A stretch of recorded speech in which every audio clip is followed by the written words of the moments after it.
everybody. Welcome back to another wonderful episode of Chirping from the Pine. My name's Josh. I'm here today with loud noisemaker Adam. Yes.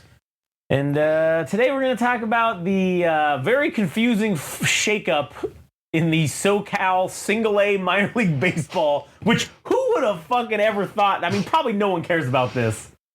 I almost don't care about it, but I am kind of excited for it. So we'll see. We'll talk about it. But anyways, before we get into that, if you want to go follow us on social media, you can follow us on Game Rage Magazine, Instagram, TikTok, YouTube. You can also go to substack.com/@GameRageMagazine. If you want to follow Adam on Instagram, you can go to @AllGasNoTrashOfficial. It's also on, all the social medias. Additionally, also at substack.com/@AllGasNoTrashOfficial. If you want to do that, that would be great. So, Adam, I don't know if you heard recently about this minor league baseball nonsense that has been fucking about. Yes. Why? Yes, good buddy Josh. I have. I have to say, it was very confusing reading that fucking thing. I'm like, wait, they're doing what? This doesn't make any fucking sense at all. Why wouldn't you just start a whole fucking new team? Why is everybody just shuffling around? So this is. I'll just explain. I'll go ahead. Oh, okay. Well, maybe it's included because I know there was a Single A team, and I think it's one of the ones you're talking about. Mm-hmm. I don't want to spoil it. Yeah. But I'll just say it real quickly. So there's this team called the Modesto Nuts, right? Yeah. Uh-huh. So they were planning to build, or rather, they wanted a new stadium built, and they wanted the city to pay for it, right? Modesto, yeah. And now I didn't. I mean, now you could kind of go into it. So the city told them to fuck off. So they said, all right, fuck off too. So what ended up happening is basically you have, because we did an episode talking about the new Ontario sports complex, all right? For the Doyers? Yeah, they're building a minor league baseball stadium there. So the Rancho Cucamonga Quakes, who are the current affiliate, Single A affiliate for the Dodgers, they are now moving to this new Ontario stadium, and they're going to be given a new name, all right? Then we also submitted our name. We did submit the name. I don't remember what it was. What was it? I don't remember. But anyways, go back. You can go listen to the episode because we did it, I think, on the episode. So also, now the other Single A teams, one of the other ones, the Inland Empire 66ers, which play out of the San Bernardino Sports Stadium, they are moving to Rancho Cucamonga and are now going to become the Rancho Cucamonga Quakes. Yes, but they were also bought out. Yes, they were bought by Diamond Entertainment, or what is Diamond Sports or whatever. Yeah. Okay, so they lost the Quakes or whatever, and then they bought the other Inland Empire team. They purchased them, or one of the other purchased the Inland Empire 66ers. Said, cool, we're gonna move them to Rancho Cucamonga and just give them the same fucking name that we had before. Yeah. Then those Modesto Nuts from also the Rancho Cucamonga Quakes are now going to be the Single A affiliate of the Angels. So that's the affiliation there now. Then we got the Modesto Nuts saying, "Ah, fuck it, we can't be here anymore." So they're going to up and move to the San Bernardino Sports Complex, and they're going to become the Inland Empire 66ers, which was the team that just moved from the... So it's like all these teams shuffled around but decided like, oh, we're just going to... All right, I fucked up and hit something. But anyways, so we're going to just keep the same names, basically. The only one that's getting a new name is the Quakes being moved to the Ontario. So they're going to get a new name because that's obviously not had a team before. So they're going to get a new name. The Ontario fucking whatever, crackheads or whatever the fuck they're going to call them. I don't know. The Ontario crack babies. I don't know. The Ontario gutter snipes. Yeah, the Ontario gutter snipes. I think that's what we decided. That's a great name. They're probably going to be called whatever, but that's going to be them. So they're the only one getting a new name. The other teams that moved are taking over the name of the team that used to be there. So it's like all changed around, but kind of the same. It's very strange. I did say that, hey, this will be cool. Now we'll get to go. Well, I mean, me and Frank can go see Rancho Cucamonga Quake games now because they're the affiliate of the Angels. So that'll be cool. I mean, I do want to go check out that new Ontario sports complex when it opens, because this is all happening 2026. All right, that's when this is all finalized. Season opening of 2026 will be the new order. This is how it will be. So 2025, they're all playing their last years at their current locations, and then they're all making the move. So, I guess we'll just see what happens with it. But I thought it just doesn't make any sense why they did this in the most complicated fucking way possible, it seems like. I would have rather had them just like, okay, cool. The Rancho Cucamonga Quakes or the 66ers are got bought out by the team that owned the Quakes. Cool. Just make up a new goddamn name. Just call them something else. Rancho Cucamonga, whatever. I don't know. It feels like, I don't know if it feels cheap to like just use the same name again. It's for the continuity. The sake of continuity or consistency. So like, well, I don't know what type of fandom a single A team has, but we also don't want to alienate people. We're already here. So we'll just keep the same fucking name. I mean, it'd be cool if they changed the name to the fucking Rancho Cucamonga Fault Lines or something. I don't know. Cool. I don't know what you would want to call it. Something cooler than Quakes, but so I don't know what the fuck that's gonna entail. I'm sure it's a logistical nightmare to do all this shit, but whatever. They're gonna get it done by 2026. Also, the Modesto Nuts, which are now going to be the Inland Empire 66ers, they're still the affiliate of the Seattle Mariners. They're still maintaining being the Seattle affiliate, the Seattle Mariners single A affiliate. So we're going to have 66ers Seattle, Rancho Cucamonga Quakes, Angels, whatever the Ontario Crackheads, Gutter Snipes is going to be the Dodgers single A affiliate. And the Lake Elsinore Storm for the Padres. They're not single A though, right? I don't remember. I feel like they're double A. Are they? I feel like they're either double A or triple A. I don't know. I should probably look that up actually, just so we can know what the fuck we're talking about.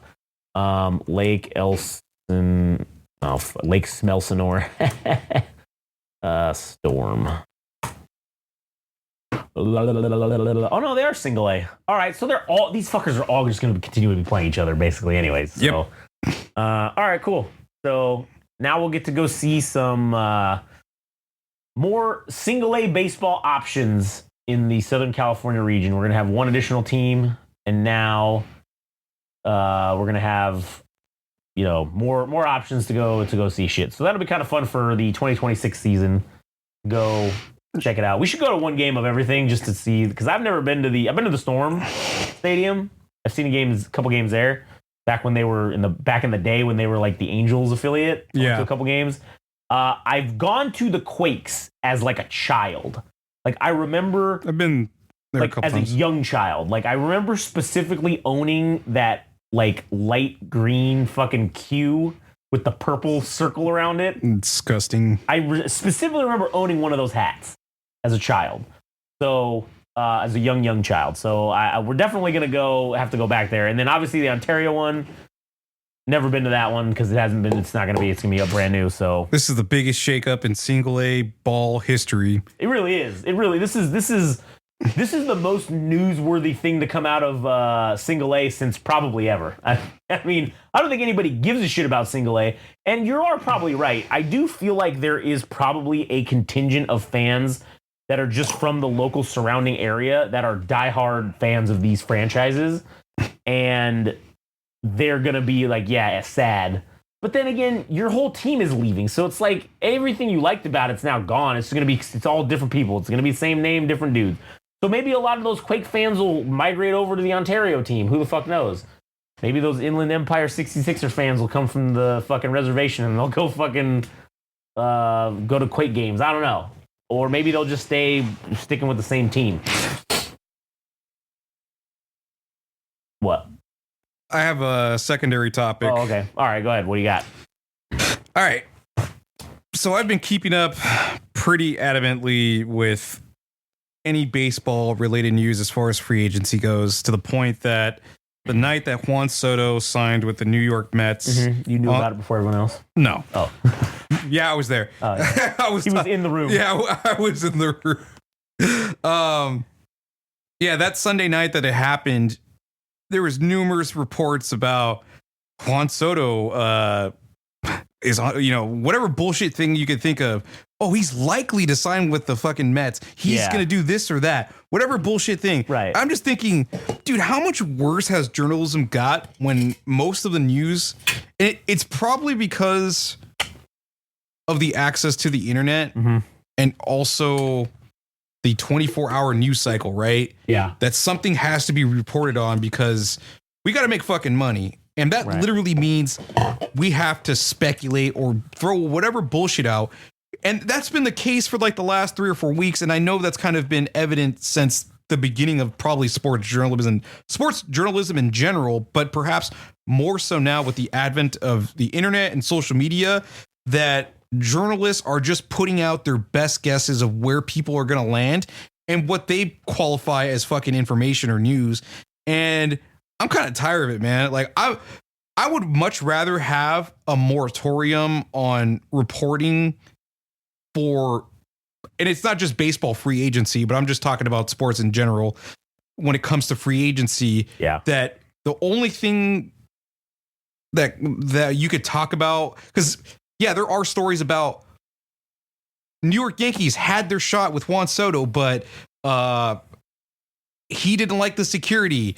Those stories should come after the fact of the signing. So post the signing of a player to a team, go fucking nuts.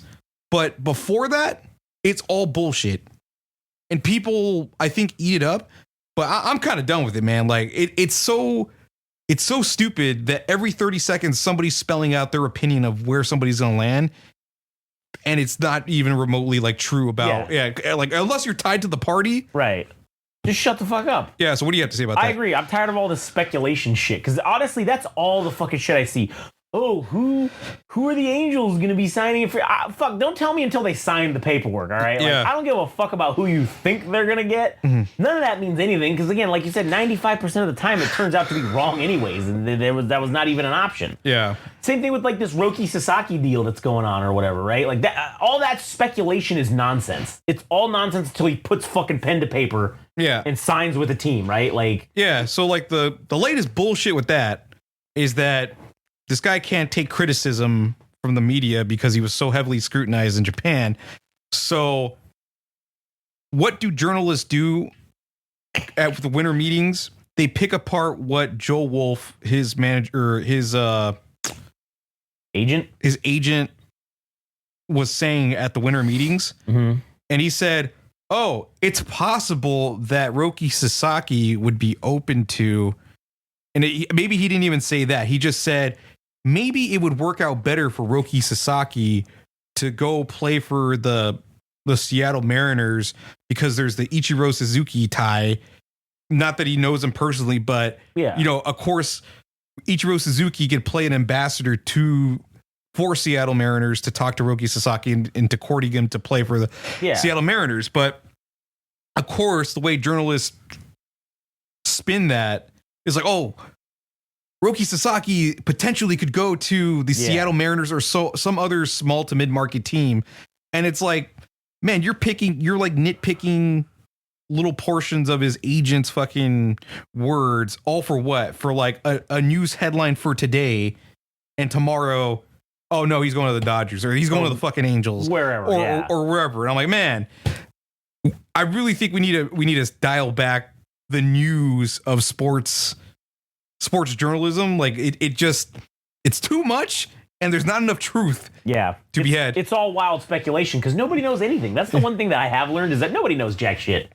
Everybody's just taking their best guess and then hyping it up and basically putting like not accusations but like false bullshit behind it to try to back up what they're saying.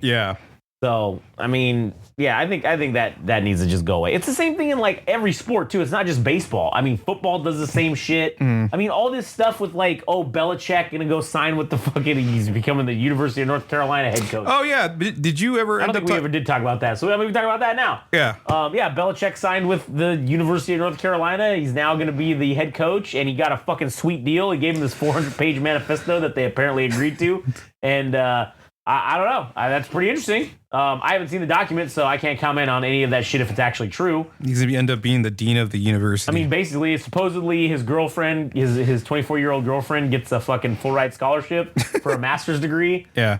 His son is going to be hired as the assistant coach, and then when Belichick retires, they have to keep him on as the head coach for like 5 years or something like that. And then they have to behead him and put his head in one of those Futurama capsules so that he can still be involved in the coaching team. Yeah. I mean, I don't know. They talk all this shit about Belichick. I mean, there's all these things that they've been saying about how this is just doomed to fail. And listen, maybe, but one of the things is like, you can't take and discount a guy who's been an NFL head coach for fucking what? For like, he was like a head coach for what, like 30 years or some shit like that? Or he was in the coach? And to varying degrees.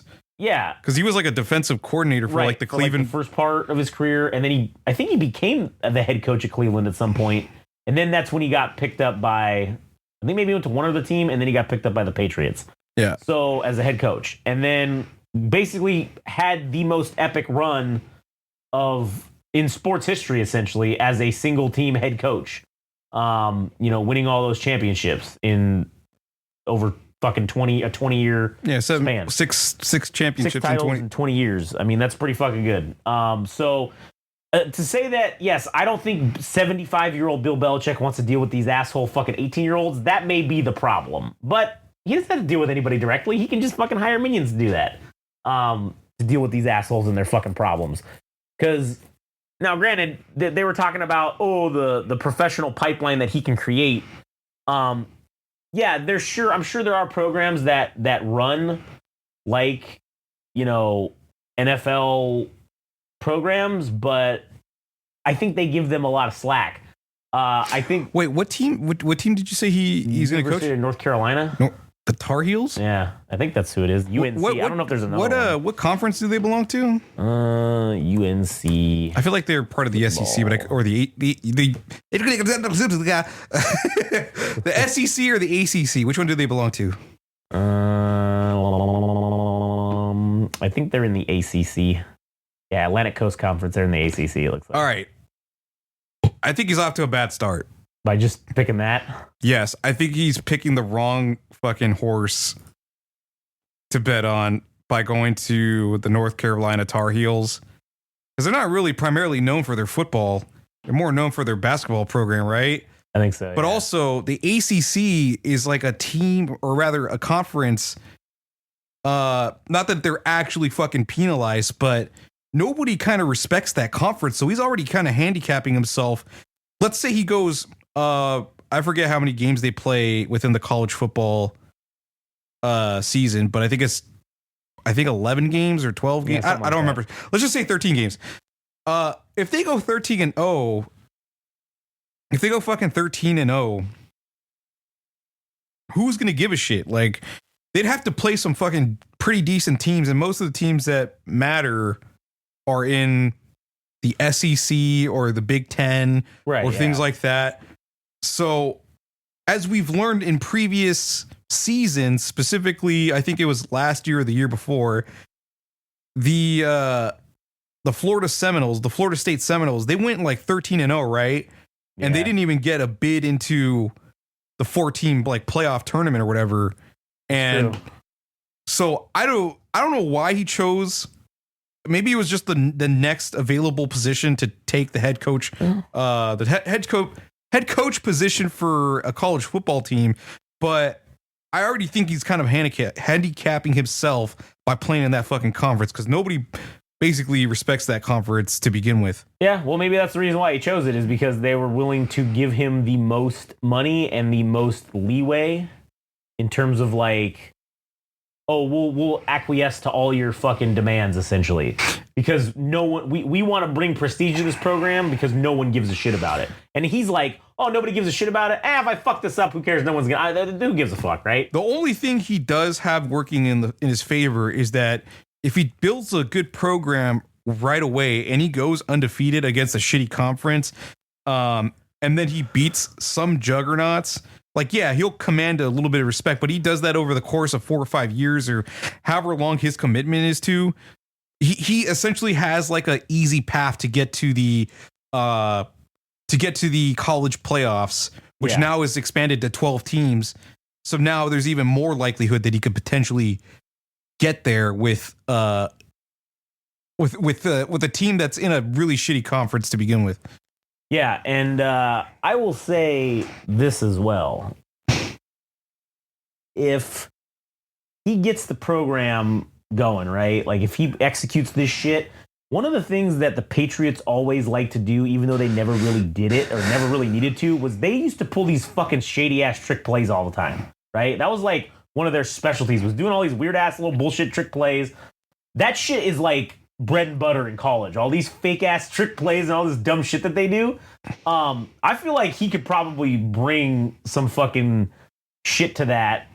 That's some crafty shit that nobody's probably seen in a while in the college level. And I feel like that stuff will probably shine, especially if he's in a weak division and maybe your guys aren't that good. Oh, if you just give him all these gimmick trick plays and you just keep constantly innovating trick plays that no one's able to figure out, you could steal 13 victories or 12 victories from people if you fucking have enough trick plays up your sleeve. So, you know, I think that very well could be a great move on his part, potentially. But I don't know. I guess we'll see fucking next college football season when that comes around. I'm sure it'll draw a lot of interest. I mean, Colorado University having Deion Sanders and Warren Sapp as like a... I forgot what Warren Sapp is. I can't remember if he's the lineman coach or if he's the defensive coordinator, but Colorado has seemingly got back on the map of interest for people within college football when a program like that hadn't really garnered a lot of attention, but now because of Deion Sanders being part of the program, that's huge for them. But also now we have Bill Belichick getting into the mix. I don't know, man. College football is going to be really interesting. I don't know if I'll pay attention to it, but I don't know either. But I mean, I might check out some fucking North Carolina game highlights, you know, but just to see. Consider me not surprised if this dude ends up going like 14-0 or 13-0 and finds himself in the first bowl game, first year. A first. What is it? Yeah, I think it's a 12-team playoffs. If they end up getting their first bid into the 12-team playoffs on his first go, I think that'll be definitely a pillar of success for him in his first year. Well, last year in 2023, they played in the Duke's Mayo Bowl. And they played in the Holiday Bowl before that, and then also the Duke's Mayo Bowl again. Apparently that they like the Duke's Mayo Bowl. Fuck yeah. So I can't wait for the Pop-Tarts Bowl. That's my favorite. That's especially when they murder that Pop-Tart in fashion. Yeah, it's my favorite bowl now. Yeah, it's pretty awesome. Anyways. All right, what else? You got anything else for this one? No, I don't. All right. Fuck it. Anyways, well, that'll be a wrap. Go to Game Rage Magazine on all the social medias, and you know, All Gas No Trash official as well. Poo poo pee pee check. Hold on a minute, player. Poo poo pee pee check. Yeah, and then you say poo poo pee pee. Why? Because I don't know. Why not? I don't know about that, man. I don't know. I don't know a lot about a lot of things. Poo poo pee pee. The numbers don't lie. Poo poo and pee pee are the numbers now. Yeah. Anyways, all right. Well, that's it. Go fuck yourselves. We'll see you on the next one, whenever the hell that is going to be.